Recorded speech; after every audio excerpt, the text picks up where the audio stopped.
Time आ रहा है कि अब एक और सर्जिकल स्ट्राइक हो, और ऐसी हो कि पाकिस्तान दोबारा पगले झाड़ता रह जाए। पाकिस्तान खुद भी चाह रहा है कि एक सर्जिकल स्ट्राइक हो ताकि आर्मी कमांड में आ जाए, इसलिए ये सारे इंसाइटमेंट्स आ रहे हैं कि जम्मू एंड कश्मीर में टेररिस्ट की तरफ से फायरिंग की गई, उसके नतीजे में 3 भारतीय जो फौजी थे उनकी जानें गई हैं। एक पुलिस ऑफिसर भी हैं और 2 जो हैं वो भारतीय फौज के जवान, उनकी जी जानें गई हैं। पाकिस्तान अपनी तरफ से काफी कोशिश कर रहा है फॉरेन टेररिस्ट को यहाँ भेजने के लिए, ताकि हमारे जो भीतरी हालात हैं, अंदरूनी हालात हैं, उसमें किसी प्रकार की वो रुकावट पैदा कर सके। इसकी जो कहते हैं ना करारा जवाब दिया जाएगा, बहुत करारा जवाब। के लिए एक रीजन ये भी बताया जा रहा है को लेकर के हाफिज सईद का राइट हैंड जो कि अबू कासिम, जो कि कुछ दिन पहले जो है कश्मीर की एक मस्जिद में मारा गया था, उसका बदला लेने के लिए ये सब कुछ किया गया है। क्योंकि जो हमारी उन्नति हो रही है जम्मू कश्मीर में, अगर आप देखें 2022 में 1.88 करोड़ यहाँ पर हमारे पास टूरिस्ट आए थे। इस साल जो हमारा कोशिश है कि 2.25 करोड़ तकरीबन टूरिस्ट आने का हमारा सोच विचार है। तो इस चीज को रोकने के लिए वो हर हालत में कोशिश कर रहा है और हम उसे किसी हालत में कामयाब नहीं होने देंगे। इंडियन ऑक्युपाइड कश्मीर में जहाँ पे उनकी आर्मी और पुलिस के कुछ लोग जो हैं उनकी जान चली गई है। पाकिस्तान तो बार बार कह चुका है कि हम डिप्लोमेटिक, पॉलिटिकल एंड मॉरली कश्मीरियों को सपोर्ट करते हैं। और जो टेररिस्ट ग्रुप है उन्होंने एक स्टेटमेंट जारी किया है, इस बात को कबूला है कि उन्होंने जो है भारतीय फौज के जवान थे उनकी जानें ली हैं और उनके ऊपर अटैक किया है। इनको इसका करारा जवाब मिलेगा, सर्जिकल स्ट्राइक नहीं होगी इस बार। जो है वो लिटरली जिसे कहते हैं कि पिटाई पड़ेगी इनको, बहुत अच्छी वाली, और ये इस बार बर्दाश्त नहीं कर पाएंगे। देखें जी, जहाँ तक पाकिस्तान का ये कहना कि हम सिर्फ पॉलिटिकल या मॉरल या डिप्लोमेटिक सपोर्ट करते हैं, और बाद में हालात और वाकयात के मुताबिक वो चीज़ें खुल के सामने आती रही।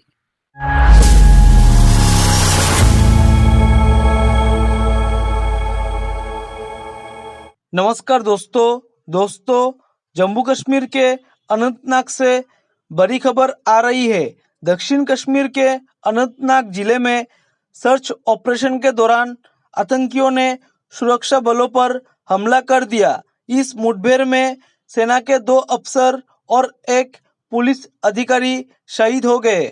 सेना के मुताबिक शहीदों की पहचान कर्नल मनप्रीत सिंह, मेजर आशीष ढोचक और डीएसपी हुमायूं भट्ट के तौर पर हुई है।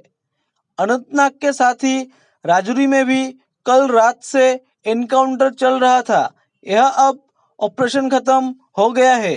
सेना के 15 corps commander lieutenant general Rajiv Ghai, Jammu Kashmir police के महानिर्देशक दिलबाग सिंह समेत कई अधिकारी ऑपरेशन की निगरानी और शहीदों के पार्थिव शरीर को लाने और घायल जवानों के रेस्क्यू के लिए मुठभेड़ की जगह पर पहुंचे थे। पिछले 24 घंटों में जम्मू कश्मीर में आतंकियों के साथ सुरक्षा बलों की यह दूसरी मुठभेड़ है।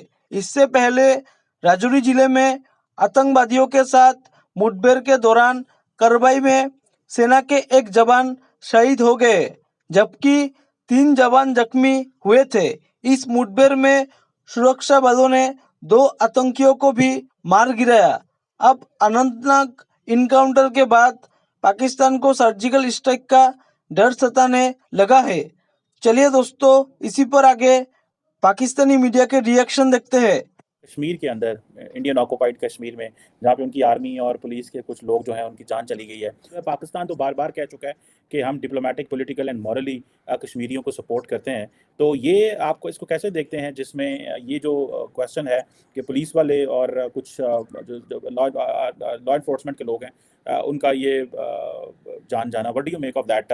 इससे कोई कशीदगी बढ़ेगी या आप समझते हैं कि ये is once of its kind decision, because normally अब इतने बड़े वाकयात नहीं होते जिस तरह माजी में होते थे? इसको आप कैसे देखते हैं? जी, जहाँ तक पाकिस्तान का ये कहना कि हम सिर्फ पॉलिटिकल या मॉरल या डिप्लोमेटिक सपोर्ट करते हैं, ये पाकिस्तान राइट फ्रॉम 1947 से ये बात दोहरा रहा है।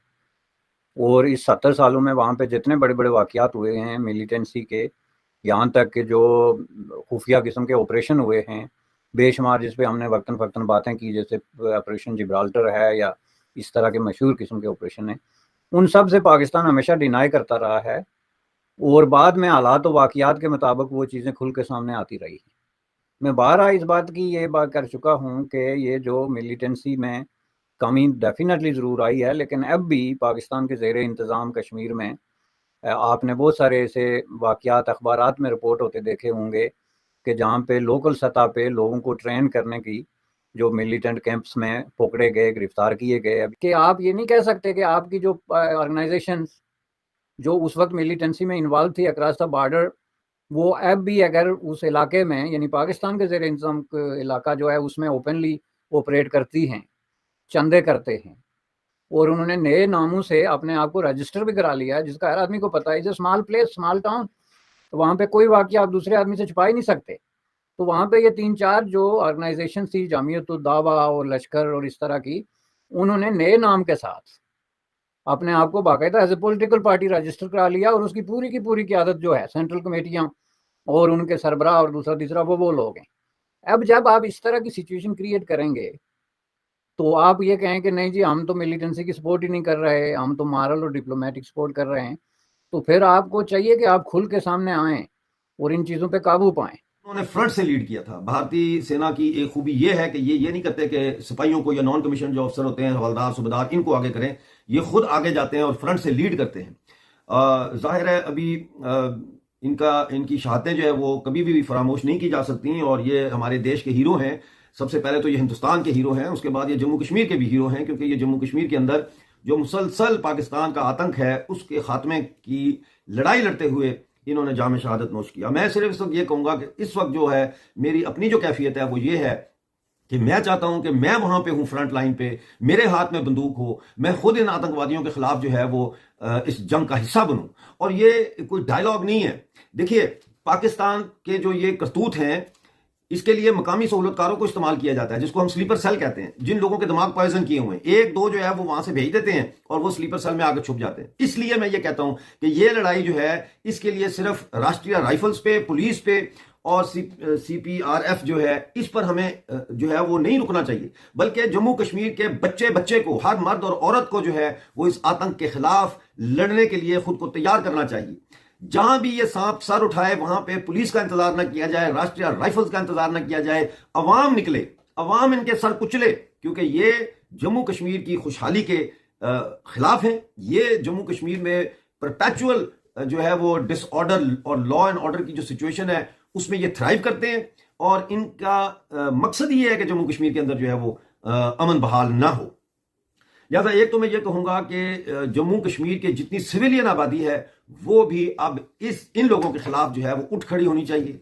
और जैसा मैंने कहा, आप भारतीय फौज की किसी भी तरीके से अगर जम्मू कश्मीर में मदद कर सकते हैं तो आप बढ़ चढ़ के उनकी मदद करें। वहां पे आइडेंटिफाई करें स्लीपर सेल्स को, आइडेंटिफाई करें ऐसे लोगों को जो जहाद के नाम पे लोगों को उकसाते हैं, आइडेंटिफाई करें ऐसे लोगों को जो बिटवीन द लाइंस ऐसी बातें करते हैं, यानी जू मानी बातें करते हैं, जो भारत के संविधान के खिलाफ जाती हूं, जो भारत की तरक्की के खिलाफ जाती हूं, जो जम्मू कश्मीर के अंदर जो अमन आया है 370 को खत्म करने के बाद उसके खिलाफ जाती हूं, जो किसी भी तरीके से जो जम्मू कश्मीर के अंदर जो पीस प्रोसेस चल रहा है, जो कोशिश की जा रही है कि किसी तरीके से जम्मू कश्मीर के को फिक्स किया जाए democratically, panchayat election, DDC election, investments etcetera, infrastructure, smart city, G20, ठीक है। ये मोमबत्ती जब बुझती है ना तो बुझने से पहले उसका शोला भड़कता है। ये दहशतगर्द अब खत्म हो रहे हैं, पाकिस्तान तो वैसे खत्म हो रहा है, तो ये अब वो भड़क रहे हैं। लेकिन इस मोमबत्ती को बुझाने के लिए, ये जो दहशतगर्दी की मोमबत्ती है, ये जो दहशतगर्दी की आग है, इसको बुझाने के लिए जम्मू कश्मीर के हर नागरिक को, चाहे वो यूनियन टेरिटरी से ताल्लुक रखता हो, चाहे वो पाकिस्तानी कब्जे वाले जम्मू कश्मीर और मकबूजा गिलगित बल्तिस्तान से ताल्लुक रखता हो, उसको अपना हिस्सा डालना होगा। जय हिंद दोस्तों, स्वागत है आपका आपके YouTube चैनल जय हिंद पर। वीडियो को लाइक और चैनल को सब्सक्राइब जरूर करें, और हम आपके लिए पाकिस्तानी मीडिया के एक से बढ़कर एक लेटेस्ट वीडियो लाते रहेंगे।